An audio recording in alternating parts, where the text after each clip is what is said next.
So we will begin, as we always do, with a review of where we've been. And so we've been through Esther chapter 1 and 2. And in chapter 1, we discovered that this was an introduction to King Ahasuerus, and he is king over the Persian Empire around about 484 to 481 BCE. He is ruling out of the capital city of Susa. We discovered that at that time, the empire was preparing to go to war with the Greeks. And in the second part, it was revealed that Queen Vashti had refused to come at the king's command to display her royal crown and her beauty, and how an edict was then issued that the 7 advisors had given to the king because of the disgrace that had brought upon the king and the kingdom. So that's the summary of chapter 1. That gives us our foundation for everything else that unfolds in the book. Then we moved to chapter 2 last week, and in there we were introduced to Esther and to Mordecai as the search for a queen was carried out, and Esther was crowned queen, and Mordecai saved the life of the king. So that's the summary for chapter 2. The reason I do the summary is twofold. One is for those who haven't been here to have some idea where the flow of the communication has been from the scriptures before we get into the new chapter that we're going to talk about today. The second reason is for you to be thinking about how do you break down a book and come up with a memory of the chapters. So instead of me saying, you should memorize the entire book of Esther, it's so much easier to say, do you remember what chapter 1 was about in high form? In other words, a sentence or two for you to remember what chapter 1 was about, and the same thing for chapter 2. For me, that's been helpful in the past. If I'm having a discussion with somebody and something comes up that I remember was somewhere in Esther, I at least have an idea of, I think that was back in chapter 2. So I can open to Esther chapter 2 and narrow down the time it's going to take me to maybe have a response in communication with somebody. So an overview of books is a really good way to do that so that when you're talking with somebody, you can easily or more easily go there. So that's why I do it twofold. So that brings us then to chapter 3, and that's what we're going to cover today is Esther chapter 3. We're going to begin with the first 6 verses of chapter 3. After these events, King Ahasuerus promoted Haman, the son of Hammedatha the Agagite, and advanced him and established his authority over all the princes who were with him. All the king's servants who were at the king's gate bowed down and paid homage to Haman, for so the king had commanded concerning him. But Mordecai neither bowed down nor paid homage. Then the king's servants who were at the king's gate said to Mordecai, "Why are you transgressing the king's command?" Now it was when they had spoken daily to him, and he would not listen to them, that they told Haman to see whether Mordecai's reason would stand, for he had told them that he was a Jew. When Haman saw that Mordecai neither bowed down nor paid homage to him, Haman was filled with rage. But his disdain to lay hands on Mordecai alone, for they had told him who the people of Mordecai were. Therefore Haman sought to destroy all the Jews, the people of Mordecai, who were throughout the whole kingdom of Ahasuerus. Okay, so we begin there in verse 1. It has a phrase that says, after these things. So the events that were just revealed to us was chapter 2, and that dealt with Esther becoming the queen and a revelation by Mordecai of a plot to kill the king. So it's after these things occur. The narration of Esther is focused on happenings in the Persian courts that ultimately have an impact on God's people. So the next thing recorded is a significant elevation in that court, as detailed that King Ahasuerus had promoted Haman, the son of Hammedatha the Agagite, and advanced him and established his authority over all the princes who were with him. In other words, there could be other things going on throughout the kingdom, as we discussed about wars and revolutions and all of that, but Esther stays primarily focused on events in this court as they relate to God's people. So after the things of Queen Esther being crowned and Mordecai saving the life of the king, the next event we're given is the elevation of Haman, because it's going to have an impact on God's people. So the declaration that Haman was an Agagite may refer to a particular ethnic group, but there is nothing known with certainty about the people this name designates. The Bible Knowledge Commentary tells us that archaeologists have uncovered an inscription which indicates that Agag was also the name of a province in the Persian Empire. This probability explains why Haman was called an Agagite. However, the Jews have a particular desire for a moral lesson to be revealed here. They want to find a reason why Mordecai would not obey the king. So there are some who have put forth the premise that this man was a descendant from King Agag, and that story is found in 1 Samuel chapter 15. There are some parallels. I'll give it some time, this time as we go through Esther. There are some parallels in that narrative that would be clear in 1 Samuel that the Amalekites were sworn enemies of the Jews. Now remember, that means we're making an assumption that Agag is an Amalekite, and that is not clearly established in Esther.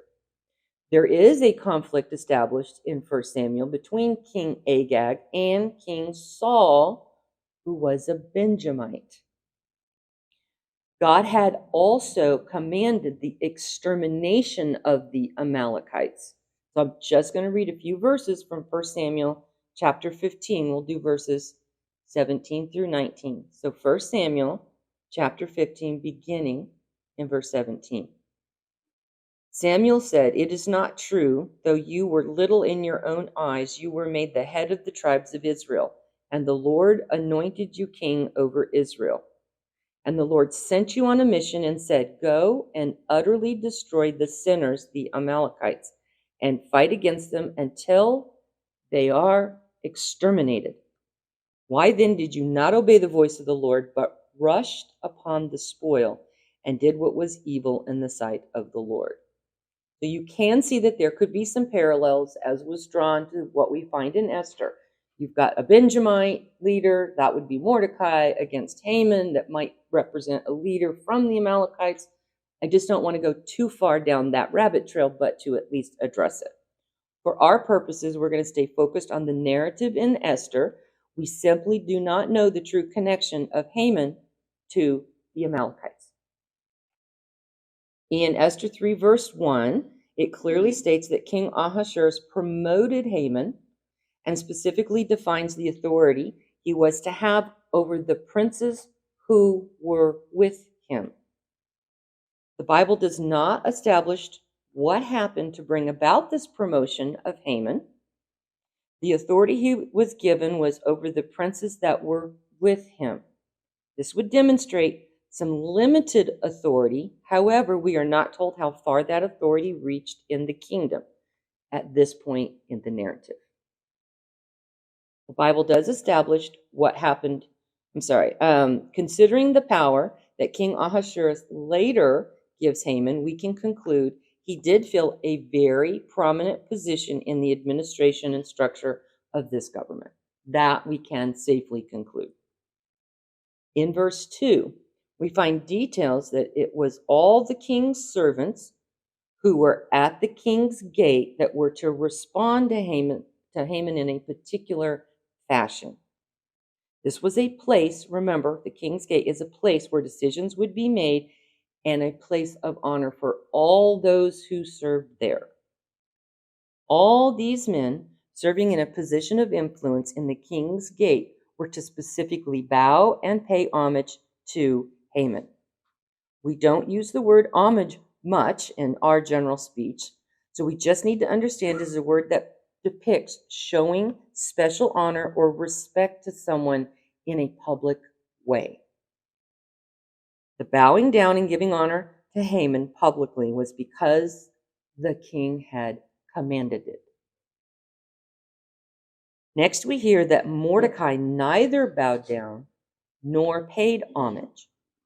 In verse 3, the result of Mordecai's public response is that the king's servants who were at the king's gate said to Mordecai, "Why are you transgressing the king's command?" Wouldn't that be the logical question? The king's servants at the gate would have been men serving alongside Mordecai at the king's gate. They would have been men of prominence, just like Mordecai was. Once the king has spoken, everyone should have been expected to do what the king commands, or experience the consequences when they disobey the king. As we have seen, disobeying a command of the king can have very negative consequences, as in the case of Queen Vashti. These men are looking for the reason that Mordecai would not obey the king. It would appear until this time, Mordecai has been completely loyal and obedient to this king. Verse 4 reveals the men spoke daily to Mordecai, but he would not listen to them. This does not mean that he did not hear them, but that he would not obey the command of bowing down and giving homage. We are not told how many days this takes place. So we don't know how many days the men within the gate came to Mordecai and said, "Hey, why are you not obeying?" But we don't know. When Mordecai does not obey the command of the king, these men decide to tell Haman. The scriptures say the reason the men told Haman was this: to see whether Mordecai's reason would stand, for he had told them he was a Jew. So when Mordecai is questioned about why he is not bowing down and giving homage to Haman, his reason was because he was a Jew. There is nothing given in detail about why a Jew would not be allowed to give homage to Haman. It is just stated as a matter of fact. Mordecai would have recognized men who had authority over him. That's why he's in the king's gate. He's already accepted that there are men that have authority over him. He has obviously done this in service to the king. Bowing to show respect to those with authority would not have been a violation of Jewish law. Mordecai was already doing that in regards to his relationship with the king. We don't do a lot of bowing. We do more handshakes or maybe a hug in our culture. But bowing in this culture was definitely practiced as a show of respect. How far you bowed, if you bowed first or second, all of those kind of things can be taken into consideration. And if you work in the government and you do any kind of work like an ambassador and you go to a different culture, you learn all of those details. So it does not appear that the actual bowing down would have been a problem. Paying homage, we don't know because it's not totally clarified for us. This may, however, be the first time that Mordecai has shared publicly that he is a Jew. He had given counsel to Esther not to share this about herself, and it may be that it was Mordecai's practice as well. A protective revelation now has been given. So in other words, he's now revealed something about himself in this court. Now, does the scripture say he didn't share this before? No. So I don't know if he had, but now we know he clearly has. Again, staying with the context and what the scriptures actually reveal to us. The question was whether the reason of being a Jew would be a rationale accepted by Haman or the court to allow Mordecai to disobey the command given by King Ahasuerus. You see, there's a lot going on here. In verse 5, it's revealed when Haman saw that Mordecai neither bowed down nor paid homage to him, he was filled with rage. It appears the lack of bowing down was not evident to Haman until it is brought to his attention by the servants who were in the king's gate. Put yourself in the position again. We got the king's gate. You got a lot of activity, noise, whatever. Haman walks through. You got a bunch of men. They're bowing down, paying homage, doing whatever they're supposed to do. There are those that then obviously don't do it, but it's not drawn to Haman's attention. Mordecai did not go out of his way to demonstrate that he was not bowing down. He was not making it a declaration to draw attention to himself. In that, I would say there's deference and respect because he is not trying to make a spectacle of himself. He is not trying to draw attention to himself. It does not seem that Mordecai went out of his way to be obvious about not bowing down or giving homage. Once Haman was aware of the lack of obedience, now he goes looking for evidence of it. When Haman verifies that Mordecai is not bowing down or paying homage to him, he is filled with rage. Now, the result of this rage is seen in verse 6, as two things are exposed. First, Haman has discovered that Mordecai is a Jew. And secondly, that Haman's desire is now not only to destroy Mordecai, but all the Jews in the entire kingdom of Ahasuerus. That's some rage. I think we don't give enough emphasis to what that word actually means and how it takes over a being and causes them to process or to take out that anger in very unhealthy ways. So I was sometimes upset by people cutting me off in traffic, but I can't say that I was filled with rage. Sometimes it's close, no. So we do not know if Haman's reason to destroy the people of Mordecai was to make an example of him, or if there was some long-standing hatred towards the Jews. We do not know which it is. It could be both. It could be one. The fact that Haman has a desire to destroy all the Jews might be linked to his description of being an Agagite. We simply do not know.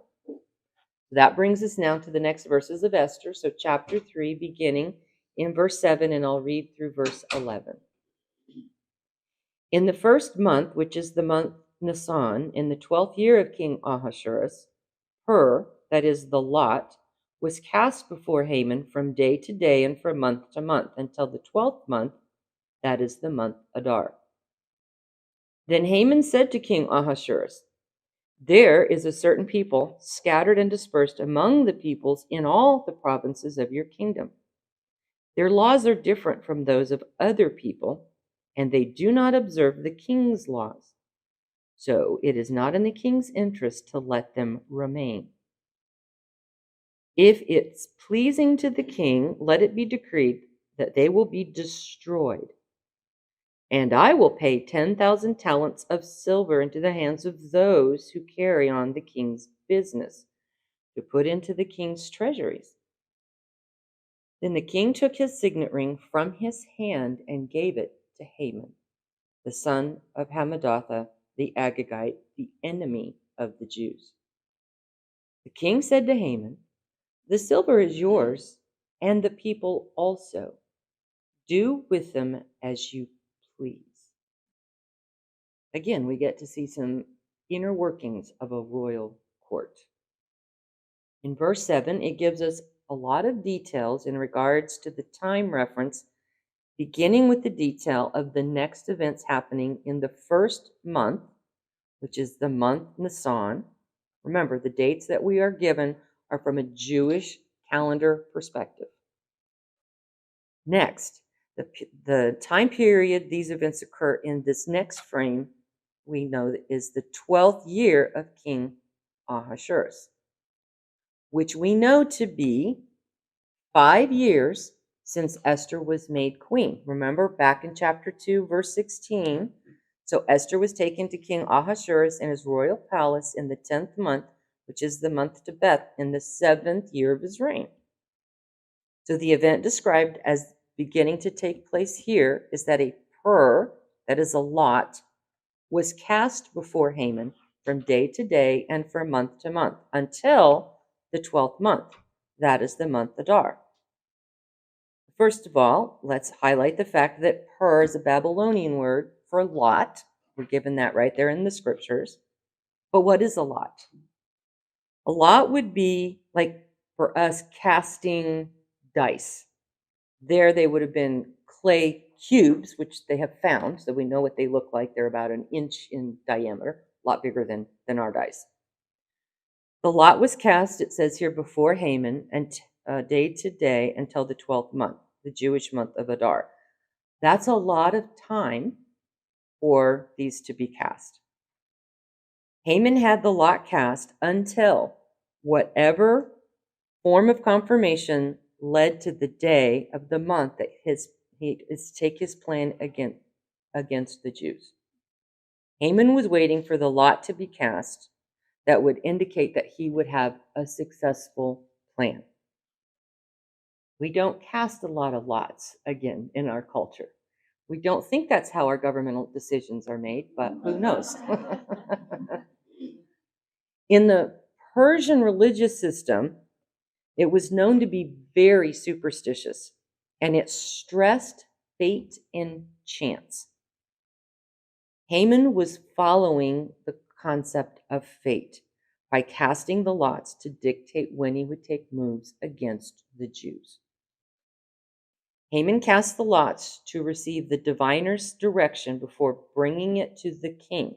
In other words, he wants to get all his ducks in a row before he takes his plan forward to the king. His inquiry began with which day would be best, and then moved to the month. That's why you see it worded day to day and month to month. The month that was determined was the 12th month. On the Jewish calendar, this is known as Adar. Now we move to verse 8. In verse 8, when Haman has a confirmation that the time is right to bring the request before King Ahasuerus, then Haman said to King Ahasuerus, "There is a certain people scattered and dispersed among the peoples in all the provinces of your kingdom. Their laws are different from those of other people, and they do not observe the king's laws.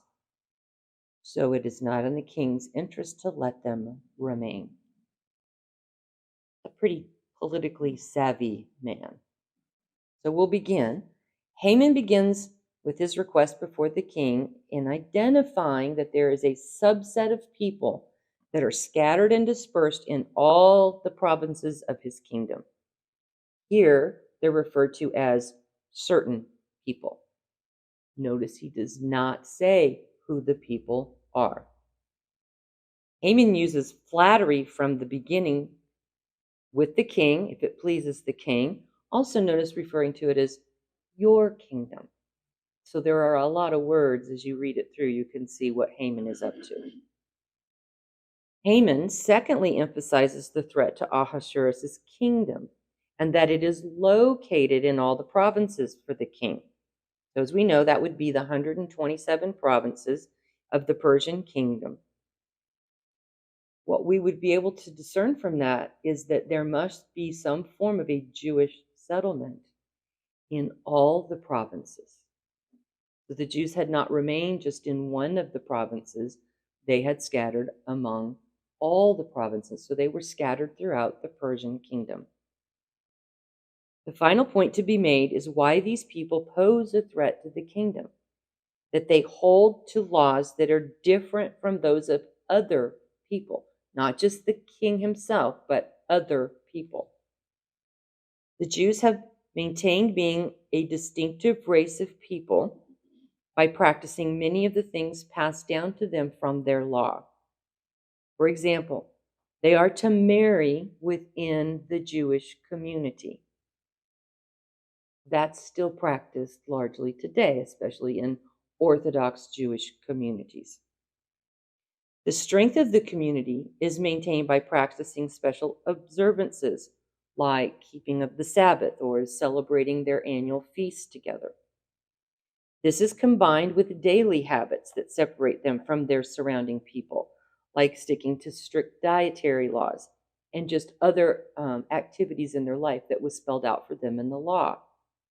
This is not unique to this time period in history. This has been a practice of Jews since they've become a nation. Historically, Jews have not been assimilated or absorbed into other cultures. And that is a very unique characteristic, that a people group has maintained their distinctiveness throughout history. The final accusation that Haman makes about these people is that they do not observe the king's laws. There is an insinuation that all other people groups did not have a difficult time adhering to the king's laws. Only this particular group had a problem with that. We know that not to be true just based on the general history that we already talked about. There were revolutions within these other provinces, like in Egypt and in Babylon. Not everybody agreed with all the laws of the king. They were forced to comply, but that doesn't mean that they were all in agreement. Again, the man has a silver tongue, as they say. Haman does not give the specific laws of the king that these people did not observe. The ones that had been defined in the book of Esther is that Mordecai had disobeyed the king's command to bow down and pay homage. That's the only one that is identified for so far in this narrative. Haman does not identify who these people are, or at least that's not given to us here. So the revelation we have here is the wording was a certain people. So it's like he's gone out of his way not to say who the people are. And interestingly, the king doesn't ask who the people are. Don't you think if somebody's coming to you, you're the king, and they're saying, man, there's this group of people, and they are scattered in every province, and they don't agree with your laws. What would be one of your questions as the king? Who are these people? King doesn't even ask. Sure, Haman, I just believe whatever you say. He doesn't. What laws are they not abiding by? Who are these people? No questions from this king. No questions. With all the evidence that Haman says he has discerned about these people, he concludes, so it is not in the king's interest to let them remain. Remember, Haman is a trusted advisor to the king, and he presents his proposal as something that would be good for the king and his kingdom. We are not told Haman reveals what laws. We talked about that. We also don't know how many people are represented in this proposal. Wouldn't that be another question? Not only what people and what other laws, how many people are we talking about here? None of what you would think to be logical questions seem to be posed. The obvious insinuation is that the people keeping separate and keeping their own laws, and in doing so, not keeping the laws of the kingdom, make them a significant threat. So much so that they must be removed. Now, Haman moves to the solution for this threat in verse 9, as he says, if it pleases the king, let it be decreed that they be destroyed. I will pay 10,000 talents of silver into the hands of those who carry on the king's business, to put into the king's treasuries. Here we go. Again, intrigue of the court, and actually how governments often operate. Haman endears himself to the king by beginning with, if it pleases the king. He's always the consummate politician. The solution for this threat is to have a decree that they will be destroyed. Remember, a decree made in the Persian system of government could not be rescinded. Haman knows this. All large-scale government actions involve a cost. I won't get political here, but apparently that gets forgotten by a lot of governments. Haman takes the responsibility for the cost of this project when he tells the king he is willing to pay 10,000 talents of silver into the hands of those who carry on the king's business, to put it in the king's treasuries. So 10,000 talents of silver weighs about 750,000 pounds. A pound of silver today, or at least yesterday, would come to about $366 a pound. The value of silver varies, but this would represent an enormous amount of money, worth in today's value in the millions of dollars. This was a staggering sum of money, even back then, which Haman was willing to pay. What we know then is Haman is a very wealthy man. It does appear wealthy men have a tendency to rise and political governmental systems. Haman promises to put the funds into the king's treasuries. From there, the funds are to be given into the hands of those who carry out the king's business. Don't you just love this? So Haman says he's willing to foot the cost of this project. This means so much to Haman that he's willing to personally pay to see the project is carried out. Haman is ingratiating himself to the king, and this could be seen as bribing the king. Many men of power will look the other way or not ask about details when a significant amount of money is being given to them. Greed is a powerful tool in controlling the direction of political decisions, here and throughout history. Just a little note from Proverbs on the topic of greed. So in Proverbs chapter 11, verses 5 and 6. Proverbs 11, verses 5 and 6. The righteousness of the blameless will smooth his way, but the wicked will fall by his own wickedness. The righteous of the upright will deliver them, but the treacherous will be caught by their own greed. Greed is a form of idolatry. We see this in Colossians chapter 3, verse 5. So Colossians 3, verse 5. Therefore, consider the members of your earthly body as dead to immorality, impurity, passion, evil desire, and greed, which amounts to idolatry. So it's not a small thing that we see going on here in the court, as there's a lot of greed evident in what is happening. King Ahasuerus is lured into Haman's trap by his greed. In verse 10, the king takes a significant action and he removes his signet ring and he hands it to Haman. A signet ring held the official seal of the king by which authorized business would take place in the kingdom. The king basically handed over the decisions of the kingdom to Haman at this point, not just in regards to this issue with the Jews. He's taken off his ring and he's handed it to Haman. The king has been bought by Haman. Haman is again described here as the son of Hammedatha the Agagite, titled as the enemy of the Jews. So you can see why there may be some reference to that name and how it ties back to a longer battle between the Jews and potentially Haman's people. Verse 11 demonstrates the outcome of Haman's generous offer, as the king said to Haman, "The silver is yours, and the people also, to do with them as you please." So we have evil upon evil here. Notice the silver already belonged to Haman. So when the king makes this declaration, he's telling Haman that he does not need to put the funds in the treasury. He can just enforce the decree and spend the funds needed to carry out the decree. The second part of what the king declares is more revealing, as he literally says these people belong to Haman now, and he can do as he pleases with them. Haman has effectively purchased all the Jews in King Ahasuerus' kingdom. They belong to him. He paid it, and the king acknowledged what he paid for, and he said, "They're yours."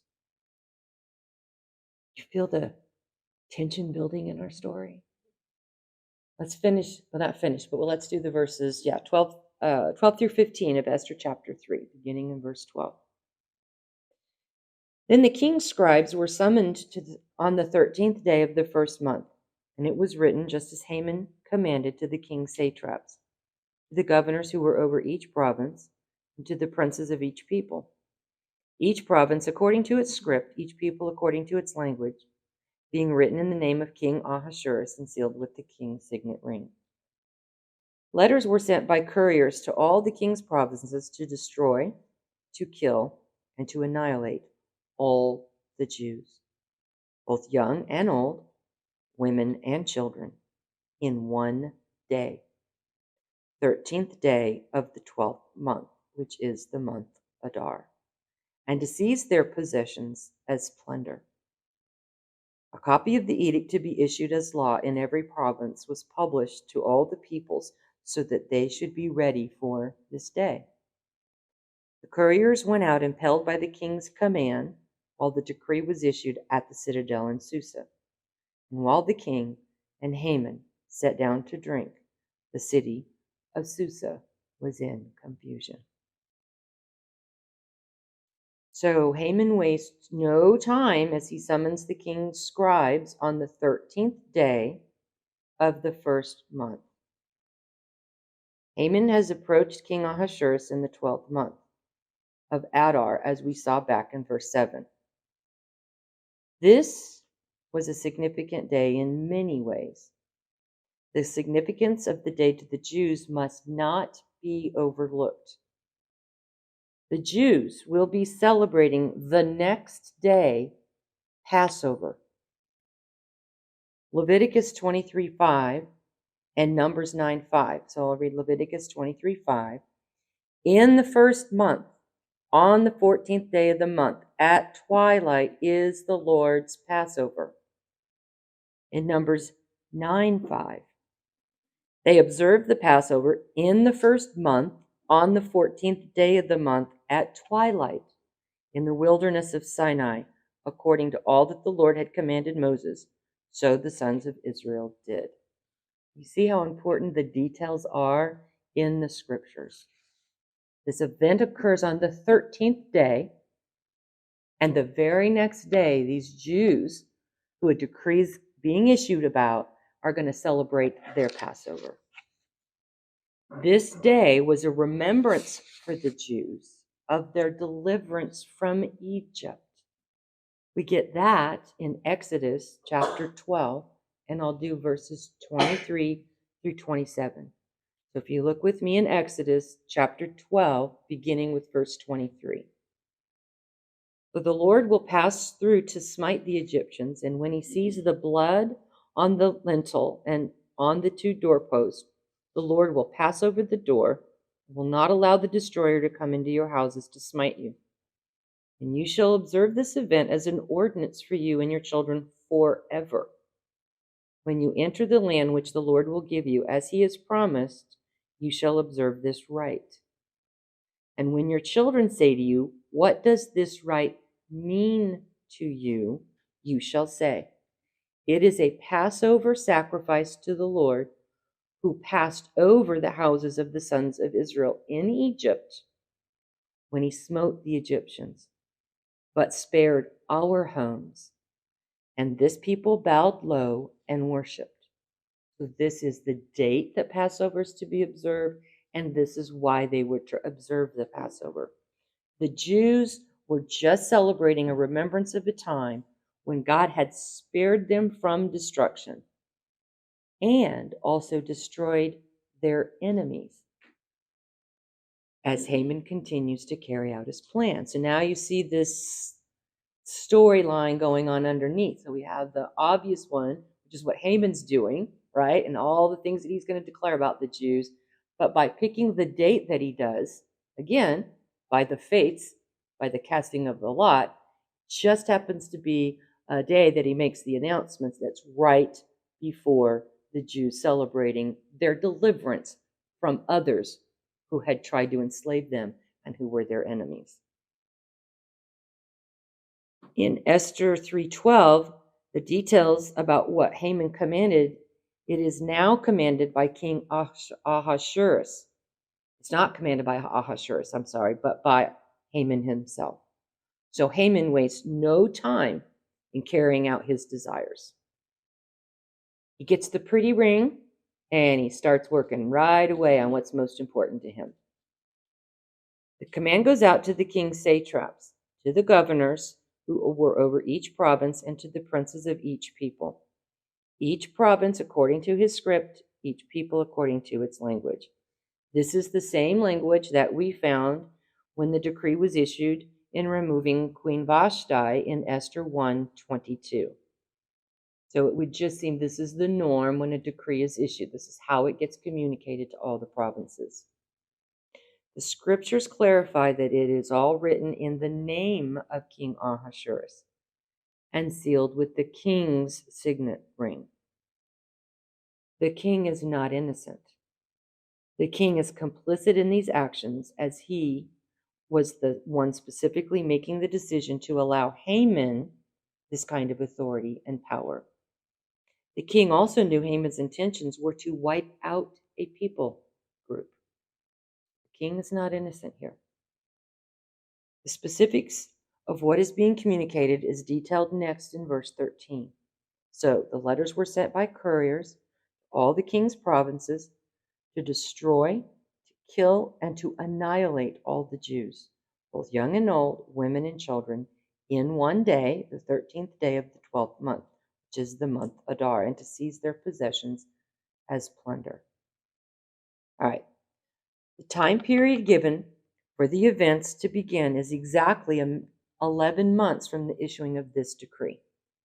So the decree is issued on the 13th day of the first month and to be carried out the 13th day of the 12th month. That flow with what everybody sees at the script. There's quite a few months between when the decree is issued and when it's to be carried out. The expanse of the destruction is simply understood to kill and annihilate all the Jews, both young and old, women and children, etc. They clarify it very clearly. All are to be wiped out. The term used in our modern world is known as genocide. This is a deliberate and complete elimination of a people group or an ethnic group. Ultimately, the aim is to remove that group of people from existence. Who do you think would be behind such a sinister plan, today as well as back then? The enemy. The enemy is always at work. The supplemental action of seizing their possessions as plunder gives the added incentive that would be given to those participating in carrying out the commands of this decree. Don't miss that point. Again, financial advantage in carrying out something very horrific. Haman has already been put in charge of the finances to carry out this decree. Remember, they were funds that already belonged to him. Now they've been set aside for this particular purpose. This would probably have been a military action to carry out such destruction within the kingdom. You wouldn't just allow all citizenry to up and do whatever. They're being notified that it's going to happen, but this most likely would be a military action that's going to take place. Kind of like we talked about when all of them were gathered for the 6 months prior to everybody going after the Greeks. We want consensus and agreement, but we also want to figure out logistics. How is it going to be carried out? Who's going to do it? How are we going to pay? All of those details need to be worked out, and Haman's giving himself plenty of time to work out the details. Verse 14, it indicates that a copy of the edict was issued as law and was to be carried to all of the provinces or every province, and it was to be carried out with the full weight of being law in the land of all the provinces. The edict was sent out quickly and put in writing so that all the peoples, so that they should be ready for the day. Wow. All the citizenry was put on notice that this was acknowledged to be the law of the land. They would allow those carrying out the law to be free to carry out the law. In other words, if you're a neighbor and you see something bad's going to happen, the law says you have to let it happen. So it's also to discourage any that might want to come and be supportive of protecting the Jews. This is the law of the land. This would also alert other people and other people groups that this was going on. So everybody's got information in their hand ahead of time about what's happening. When the killing would begin, It would be limited to a subset within the citizenry, and those not included in the edict would know they were safe. This would avoid expansive fear from taking over from the general population. See how that would work? Right? If in your city suddenly the military or whatever police unit starts to come and takes your neighbor, kills your neighbor, and you don't know why the neighbor got killed, you're going to think you could be next. So the law was to define, no, we don't want the rest of you to be, upset or fearful or anxious. We want you to know you're okay. It's just these people. This group, they're the only ones in danger. You're okay. Verse 15. It details how the decree was to be sent by courier to all the provinces. There seems to be some urgency in the message, even though there is time to prepare for the event. Next, the decree was specifically issued at the citadel in Susa. While the decree was being delivered to all the cities, right, to all the provinces in a written form, couriers were taking it out to post it. It was finally posted, or probably quickly posted, in the city of Susa. And in the city of Susa, we find the king and Haman sat down to drink. These men were probably celebrating the decree that was just issued in the city of Susa. That's not in the scriptures. I'm just saying it's very interesting that that point would be made, that while this devastation or the devastating impact of the decree is going out, they're having a drink with one another. King Ahasuerus did not wash his hands of this event or this decision. The result of the decree left the city of Susa in confusion. People would have been confused because there was no reason for this kind of destruction of this people group. The Jews had not done anything within the empire to justify this action. There was no threat being made by the Jews to the Persian kingdom. There was no declaration of war of the Jews towards the Persian kingdom. The decree made no sense to the people, and this is what left them in confusion. When there is no reason given for this grievous act, the people are left with more questions than answers. The question of who could the rulers turn on next would bring distrust to many. When those in authority do not act in rational ways, it leaves those under that authority doubting the motives of those in power. This undermines the strength of the kingdom. Haman just happens to come along in the right time of history and rides to prominence. King Ahasuerus just happens to be willing to sell out a people group in his kingdom. The king just happens to allow a decree to be issued in the kingdom where the decree could not be rescinded. Remember, that was specific to the Persian Empire. Mordecai just happens to have stayed diligent and useful to the king and is still serving in the king's gate. The Jews did not go out looking for trouble, yet God allows this trouble to arise for the Jews at his perfect time in history. We again are confronted with God's perfect timing in every event contained in human history. There are no coincidences in our lives. Everything happens for a reason, even when we are not given the insight from God as to why the events occur. For those of you who just finished Job, there's a whole book about that. Confirmation of that for us can be found in the New Testament as well, in Acts chapter 17. I'll do verses 24 through 28. So Acts 17, beginning verse 24. The God who made the world and all things in it, since he is Lord of heaven and earth, does not dwell in temples made with hands, nor is he served by human hands as though he needed anything, since he himself gives to all people life and breath and all things. And he made from one man every nation of mankind to live on all the face of the earth, having determined their appointed times and the boundaries of their habitation. that they would seek God, if perhaps they might grope for him and find him, though he is not far from each one of us. For in him we live and move and exist, as even some of your own poets have said, for we also are his children. So we need to remember in our daily lives, there are boundaries and times that were already determined by God according to this Acts verse or verses. We need to meditate on the fact that it is in him that we now live and move and exist. In the midst of the circumstances of our lives, do we stay focused on God's will when we don't understand? The confusion that the city of Susa was left in talks about the general population.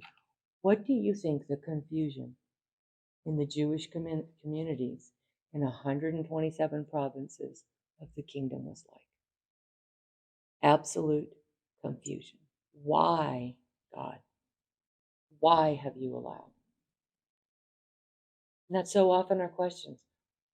We think about the why have you allowed when we think about the bad. But do we think about the why have you graced me with my breath and my existence and my movements today? You see where our focus needs to be when we have an eternal perspective? Not why for the bad, why for the good? Why am I still here? Why am I given the opportunity to know you? Why is your word being revealed? Why do you give me all that? Why do I wake up in the morning? That's where our why should be. Not the whys that in our human nature we have a tendency to dwell on, to become anxious about. The whys usually have things we have no control over changing. Just focus on your why of existence, and that is every day, what is God's will for me? It really is simple. I'm not saying it's easy, but it really is simplified when you study his word. These people lived in an entirely different time frame, different government, but their lives were no different than ours are. They woke up with their questions of whys. They had governments they didn't feel they could trust or that would hear them, right? I'm not getting into anything political because I'm not going to go there. I'm just saying history repeats itself. And just as Esther still was the queen and Mordecai was still serving in the king's gate, that was their daily event. We don't get to hear about the past 5 years of what happened to Esther. Sorry, or to Mordecai. We don't get to hear any of that. But apparently they were faithful. They got up every day and they did what they were supposed to do in the roles that they'd been given. The book just kind of highlights the big points. Just like our life. If you did a little story of yourself, you don't write every day, you give the highlights. And the highlight from the book of Esther, remember, is always about what God is allowing for his purposes, for his people.